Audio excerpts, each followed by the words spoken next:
Efren Divided by Ernesto Cisneros. I'm so excited to share this fantastic book with you. This is a beautiful family story, not only about the main character, Efron Nava, but his parents, his family, and really his whole community. Um, it's the settings is a humble Hispanic family living with very little resources but strongly united.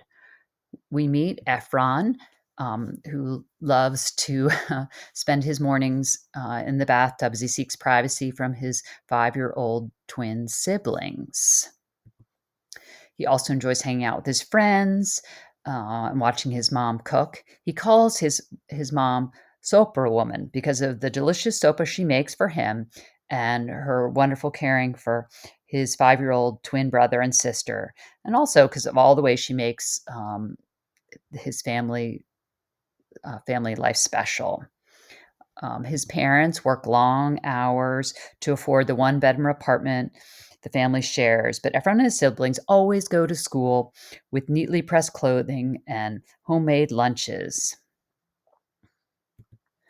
But Efron worries because his parents are undocumented, and he learns more about people from their neighborhood being taken into custody by ICE.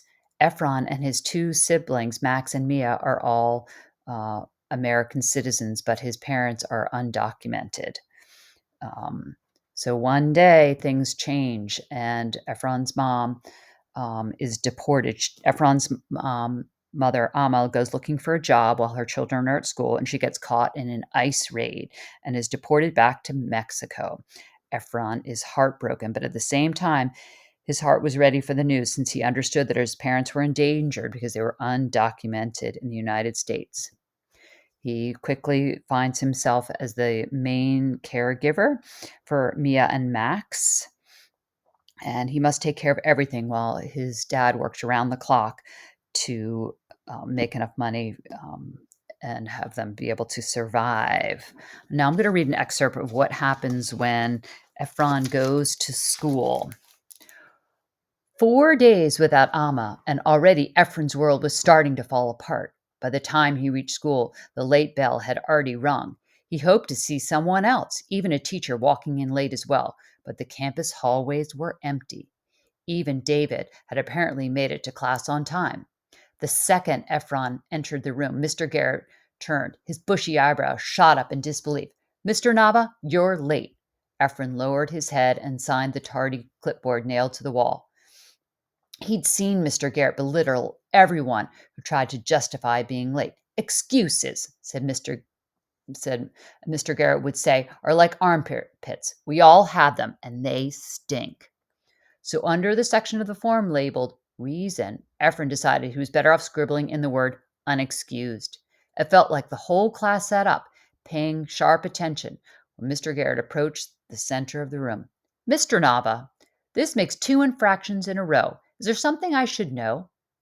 Efren tried lifting his head up and making eye contact like Amma had taught him to do with grown-ups, but the best he could do was shake his head. Besides, Efren thought, it wouldn't make a difference. Well then, Mr. Nava, why don't you take a seat? And don't forget, this second infraction now means you have detention after school. After school? There was no way. There was nobody else to pick up Max or Mia. Donna Chana, a family friend, had been scheduled to return to Guatemala that morning, some emergency with her parents. Efron stood frozen by the tardy clipboard, wondering how much, if any, of the truth he should tell Mr. Garrett. After all, he was a teacher. According to Appa, his dad, teachers could never know about a family's legal status. Efron remembered Appa telling him about the time the state voters passed a law that forced all teachers, even nice ones like Miss Ullman, to report any undocumented kids to the authority. Mr. Nava, is something wrong? Did you misplace your seat? No, sir. I was just, never mind. So clearly, Efron is strongly divided about what he should do and um, whether he should tell his teacher about what's happening with his mom. So, what happens to Efron and his family? Will they ever get his mom back? You'll have to read on and find out what happens in this book, Ephron Divided, to find out what happens to Ephron's family. Think about all the things he must take on. He does it without complaining, and he jumps right in and supports his family. But what will happen? Will his mom come back? You'll have to read and find out. I hope you enjoy this book. I loved it.